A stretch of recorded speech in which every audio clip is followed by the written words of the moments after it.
رسول بخش رئیس صاحب، آپ کی نظر میں یہ معاملہ کتنا طول پکڑ سکتا ہے؟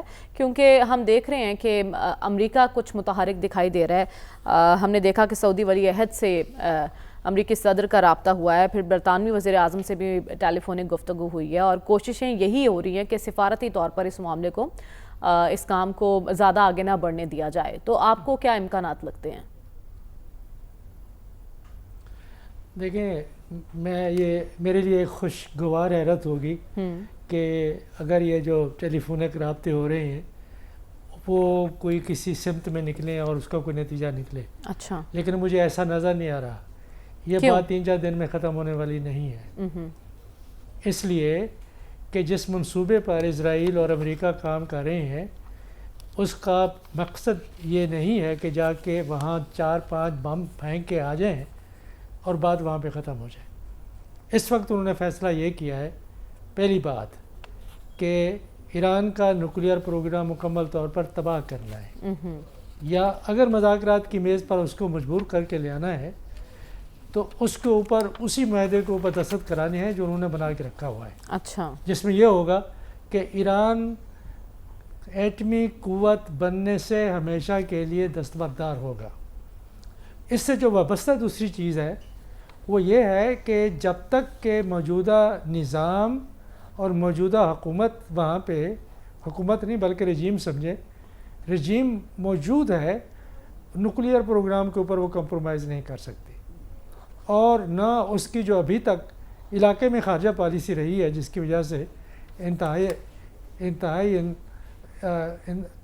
ہونے کا وہ تنہائی کا شکار ہے ایران علاقے میں، وہ بھی پالیسی ایک لحاظ سے تو انہوں نے اس کی کمر تو توڑ دی ہے، حماس کو، حزب اللہ کو اور حوثیز کو ختم کر کے، اور جو ایرانی ملیشیا وہاں پہ موجود ہیں عراق شام سے تو ان کو نکال دیا گیا ہے.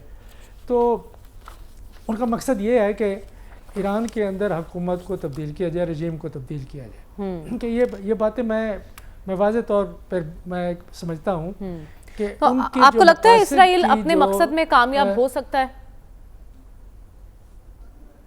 بالکل ہو سکتا ہے. اب یہ سمجھنا کہ امریکہ کی پشت پناہی نہیں ہے، امریکہ کی پالیسی اور ہے، امریکہ تو حمایت کر رہا ہے، اس نے سلامتی کونسل میں بھی حمایت کی ہے اسرائیل کی. یہ دیکھیں، یہ اندھے کو بھی ہر چیز نظر آ رہی ہے. اس وقت دیکھیں 2 ہفتے 3 ہفتے مہینہ 2 مہینے پہلے انہوں نے جو اپنے فلیٹس تھے وہ کس طریقے سے میڈیٹرینین میں بھیج دیے، اور وہ تمام اثاثے جس سے کہ میزائل کو روکا جا سکتا ہے وہ کس طریقے سے وہاں ڈپلائی کیے.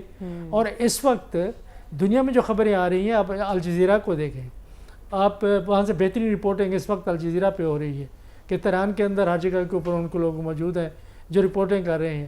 باقیوں کو بھی آپ ذرا دیکھ لیں کہ اس میں جو امریکہ ہے وہ اس بات کا کریڈٹ لے رہا ہے کہ انہوں نے ایرانی میزائل کو مار گرایا. یہ صرف اسرائیل نہیں آپریٹ کر رہا، اس کے ساتھ جو امریکی وہ فوجی ہیں وہاں پہ یہ انسٹالیشنز ہیں وہ بھی ان کی معاونت کر رہی ہیں.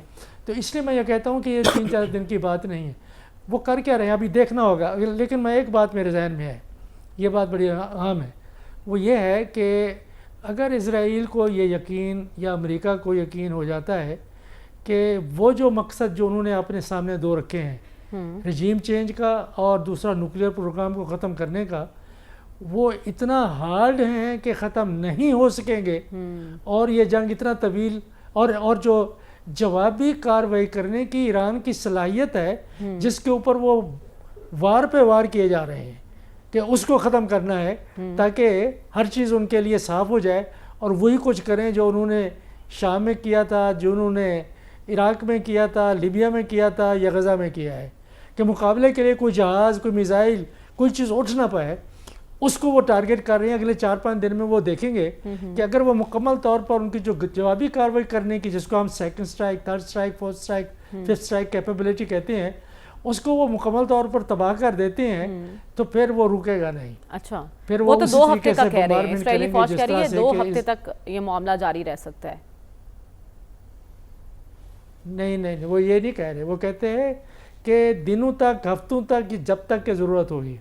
اور جو ضرورت ہے اس کا تعین 2 چیزوں سے ہوگا. ایک کہ کیا وہ کر سکتے ہیں مکمل طور پر تباہ ان کی جو ریٹیلیٹری کیپیبلٹی ہے کہ جوابی اگر اس کو وہ تباہ کر دیتی ہیں تو ایران بالکل نہتا ہو جائے گا، اس کے پاس کچھ نہیں ہوگا، اور پھر وہ رجیم چینج کرنے کی طرف وہ بڑھ پڑیں گے.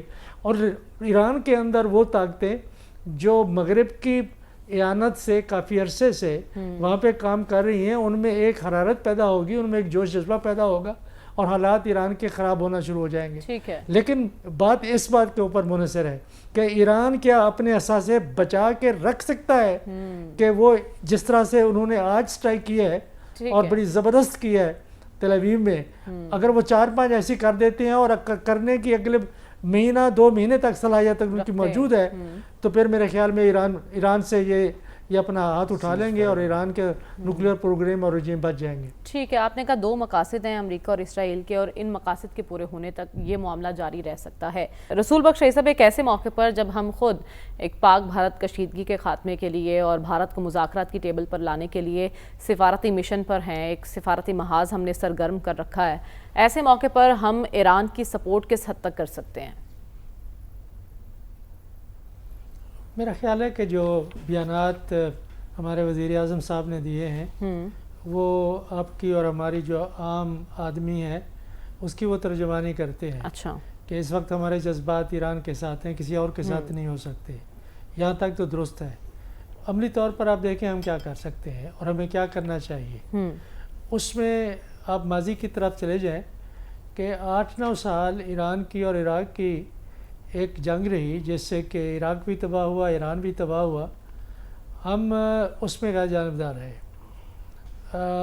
کہ ہم نے جو انقلابی ایران تھا اور اس کے ساتھ جو اس کی مزاحمت میں عرب ممالک اس وقت تھے وہ اب تبدیل نہیں ہوئے. تو ان کے درمیان دونوں میں ہم نے ایک توازن قائم رکھنا تھا. ابھی ہماری کوشش یہی ہوگی کہ ہم وہ توازن قائم رکھیں. ایک چیز ذہن میں رکھ لیں، مجھے نہیں معلوم کہ یہ باتیں کرنی چاہیے یا نہیں، لیکن وقت آ گیا کہ یہ باتیں کرنی چاہیے کیونکہ ہر جگہ کے اوپر یہ باتیں ہو رہی ہیں. ایک سوال میں اٹھا دیتا ہوں آپ کو، مجھے جواب تو میرے پاس ہے، میں اور انداز میں بھی بات کر سکتا تھا. آپ اپنے آپ سے پوچھیں یا جو کچھ آپ دیکھ رہے ہیں اس کو سامنے رکھ کے آپ یہ سوال ہے اس کا جواب دینے کا کوئی بھی پاکستانی یا آپ دانشور لوگ دینے کی کوشش کریں کہ یہ جو عرب ممالک یا مسلمان ممالک جن کو ہم کہتے ہیں جو ایران کے ہمسایہ ہیں اس علاقے میں رہتے ہیں، وہ چاہتے ہیں کہ یہ جنگ بند ہو، وہ یہ چاہتے ہیں کہ یہ جنگ نہ ہو، وہ یہ چاہتے ہیں کہ جو اسرائیل کے مقاصد ہیں وہ ان مذموم مقاصد میں ناکام ہو. یہ سوال ہے، میں آپ کے لیے چھوڑ دیتا ہوں، پھر جواب آپ کو مل جائے گا کہ وہ کیا یہاں پہ جنگ جلدی ختم ہوگی یا دیر سے ہوگی. ذہن میں رکھیں جو بات میں نے پہلے میں کر چکا ہوں وہ یہ ہے کہ اگر ایران کے پاس اپنے آپ کو سسٹین کرنے، جنگ کو طوالت دینے کی صلاحیت موجود ہے تو یہ جنگ 1 ہفتے میں ختم ہو جائے گی. اگر وہ صلاحیت نہیں ہے اور اگر صلاحیت کو امریکہ اور اسرائیل اور ان کے باقی حمایتی ختم کر سکتے ہیں تو پھر ان کے مقاصد جو سامنے انہوں نے رکھے ہیں وہ پورے کریں گے. اور مجھے خدشہ یہی ہے کہ خفیہ بہت کچھ ان کی حمایت میں ہے. اچھا، اور یہ پردہ داری زیادہ دیر رہنی بھی نہیں چاہیے. اور جس ہم رسول بخش صاحب مسلمہ کی بات اس وقت جو رابطے ہو رہے ہیں اس سے متعلق میں پہلے بھی بتا چکی ہوں، سعودی ولی عہد سے امریکی صدر کی بھی بات ہوئی ہے، ترک صدر کا بھی رابطہ ہوا ہے، پھر ایرانی وزیر خارجہ کی برطانوی وزیر خارجہ سے بات چیت ہوئی ہے. تو کہیں نہ کہیں کچھ نہ کچھ تو چل رہا ہے سیز فائر کے لیے. دیکھیں یہ خوشگوار بات ہوگی کہ اگر یہ سیز فائر ہو جاتی ہے. یہ باتیں ہوتی ہیں، یہ جو نارمل ڈپلومیسی ہوتی ہے دنیا میں اس میں آپ خاموشی نہیں اختیار کر کے بیٹھ جاتے، آپ بات چیت کرتے ہیں. آپ بات چیت میں کیا ہوا ہے، کس نے کسی کو کیا کہا ہے، اس کے اوپر آپ بالکل نہ جائیے. اس بات پہ جائیے کہ اگلے 4-5 دن میں کیا ہوتا ہے. اچھا، کہ کتنا میزائل ادھر جاتے ہیں، کتنے میزائل ادھر جاتے ہیں، کتنا تباہی ادھر ہوتی ہے، کتنا تباہی ادھر ہوتی ہے. یہ اگلے 6-7 دن میں پتہ چل جائے گا کہ صورتحال کیا ہے. میں سمجھتا ہوں کہ ایران بچ سکتا ہے اگر اس کے پاس استعداد اتنا انہوں نے بنا لی ہے کہ جو کچھ بھی امریکہ اور اسرائیل کر لیں وہ ان کے